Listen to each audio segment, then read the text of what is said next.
And here we have Aisha's house. Aisha of the line, have to see that's her house.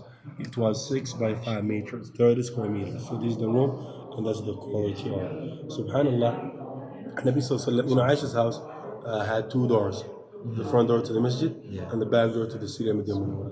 And Nabi Sallallahu died in Aisha's courtyard. He literally died in her lap, or throughout the line.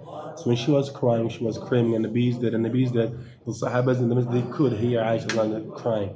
So they immediately started crying.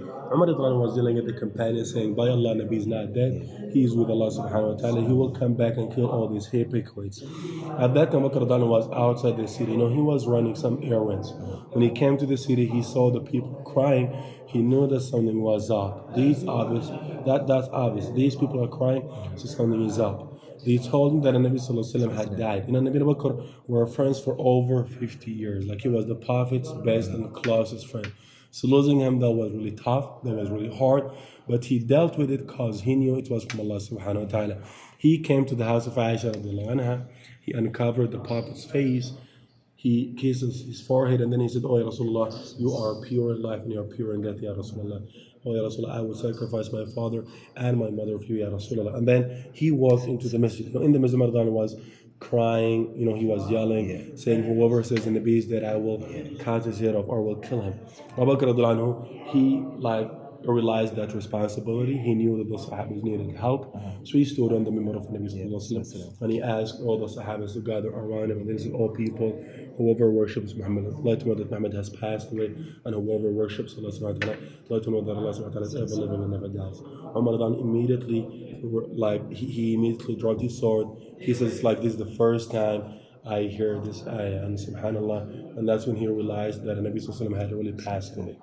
You see, so the Sahabas washed him with his clothes on, they shrouded him sallallahu alayhi wasallam, and then they performed Salat al-Janazah individually, one person at a time.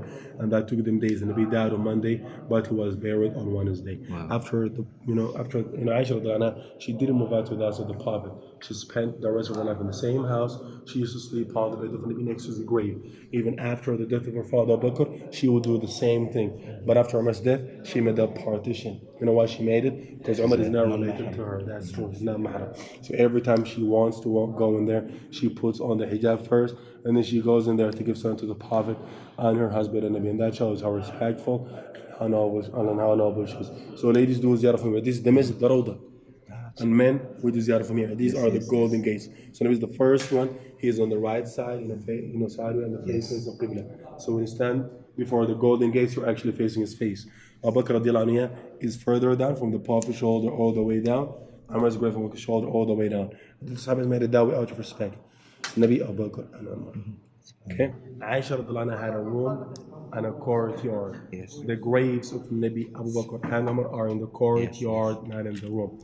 And Nabi said, the prophets of Allah are buried where they died. The Sahabas buried him in the courtyard because he died there. This is Hafsa's house, and the other one is for Fatima, the Prophet's daughter. So Hafsa's house, Aisha's, and Fatma's are now underneath the green dome. 88 years after Hijrah, the roof of Aisha came down. Some of the Abdul Aziz were built at Aisha's house. Some cities were built. Umar ibn Abdul Aziz, he combined the room. He combined the room with the courtyard, so it became one room or one chamber. And then he removed Hafsa's house and Fatma's. He demolished these two. Right. Okay. And then he made a five-sided wall around the holy chamber.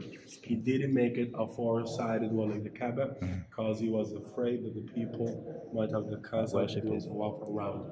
The five-sided wall doesn't have any doors nor windows. And that means all the pictures on the internet are fake. The graves are sealed up. No one gets in there, not even for maintenance, not even for cleaning. Okay?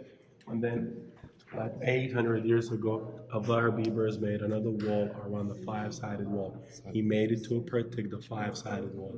10 years later, Muhammad raised the outer wall to match the five-sided wall. And he made a small dome on top. Now ladies do ziyarah from here, and men will do ziyarah from there. Right. You see, this is Bab al-Salam. So we walk past them this way. These are the golden gates they grew up. So when we look through, we'll see the five-sided wall, not the graves. The five-sided wall or the Pentagon is covered by a green cloth, Yes. a green curtain. So that's why when people look at it, they think it's the Prophet's grave because it's green, but actually it's not. See, in 1481, a lightning struck the Prophet's Masjid. See the small dome? It got burned down.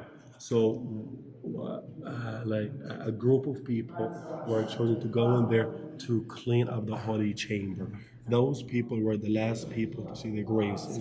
Some people say only one man was allowed to sit there, Muhammad Samhudi, and he was the last. No one has been there since 1481. It's been 538 years ago. Abdullah Bibers or Rajab Aitabar rebuilt everything. See, he made the second wall of metal caging instead of food.